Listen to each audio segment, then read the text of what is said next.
වෙන්න අපිත් එක්ක දැනුම සොයන දැයි දරුවන්ට පිදින දැනුම් සම්භාරයක එකතුව විශ්වකෝෂය. එන්න අපි යමු විශ්වකෝෂය ඇතුළට. ඔක්තෝබර් 1 වෙනිදා. අපි හැමෝම දන්නවා අද තමයි විශ්ව ළමා දිනය හැටියට නම් කරලා තියෙන්නේ.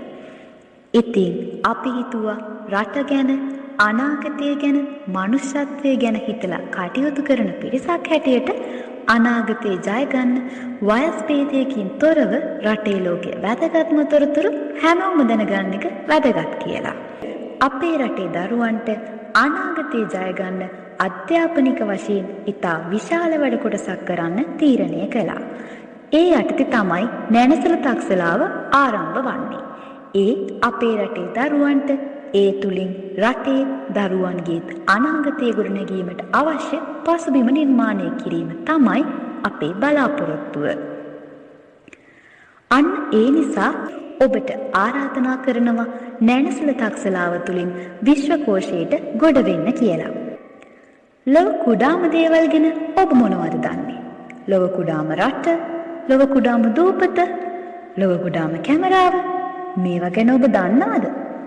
අඩුම ගානේ ලොව වටිනාකමින් අඩුම කාසිය ලංකාවේ කියලා දැනගෙන හිටියද? ලොව කුඩාම කුඹු වර්ගයේ ඉන්නේ කොහෙද කියලා දන්නවද? එන්න අපි මේ වගේ ගොඩාක් දේවල් දැනගමු. ඔබ දන්නවද ලොව කෙටිම දුම්රිය මාර්ගය පිළිබඳ? මෙය වතිකානු රාජ්‍යයේ පිහිටා ඇති බවට වාර්තා වෙනවා. කුඩා කාලේ සිටම අපි කැමති සත්ත්ව කොට්ටාසයක් තමයි සමනලුන් කියන්නේ. මේ සමනලයන් අතරින් ලොව කුඩාම සමනලය වන්නේ දකුණු අප්‍රිකාවේ ඩීවෝ බ්ලූ සමනලයයි. අහිංසකකමේ සංකේතයක් ලෙස සැලකෙන මුවන් අතරින් ලොව කුඩාම මුව විශේෂය වන්නේ ඉක්වදෝරයේ පුදුමෙපිස්ටෝලිප්ස් මුව විශේෂයයි. මේ සොබාදහම් මහතාවගේ නිර්මාණ අතරින් පැලෑටි විශේෂ ස්ථානයක් හිමි කරගන්නවා. ඒ පැලෑටි වලට ආවේනික වූ විවිධ ගුණාංගයන් නිසාය. ඉතින් ලොව කුඩාම පැලෑටිය වන්නේ ජලජ පාසි වර්ගයක් වන වෙල්රුගා පං ටෝටා පාසි විශේෂයයි. ඔබ දන්නවද ලොව කුඩාම උඩවැඩියාමල පිළිබඳ? ලොව කුඩාම උඩවැඩියාමල වනුයේ නොලිටියා නෝරේය. කුහුඹුවන් අපේ දිනදා ජීවිතයේ කෙතරම් දකිනවද?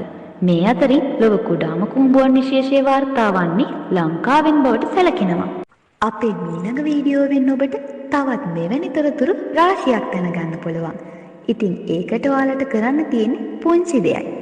අපි මේ විශ්වකෝෂයේ දොරටුව විවර කරන හැම මොහොතම දැනගන්න subscribe කරලා bell icon එකක් touch කරන්න අමතක කරන්න එපා. ඒ වගේම ඔයාලගේ අදහසුත් comment කරන්න. හොඳයි කියලා හිතෙනවා නම් like එකක් දාලා තවත් කෙනෙකුට දැනුම බෙදා ගන්න share කරන්න අමතක කරන්නත් එපා. එහෙනම් අදට සමුගන්නවා අපි ඉක්මනින්ම මේ වගේ තොරතුරු රාශියක් එක්ක නැනසල තක්සලාවේ විශ්වකෝෂය තුලින් හමු වෙමු.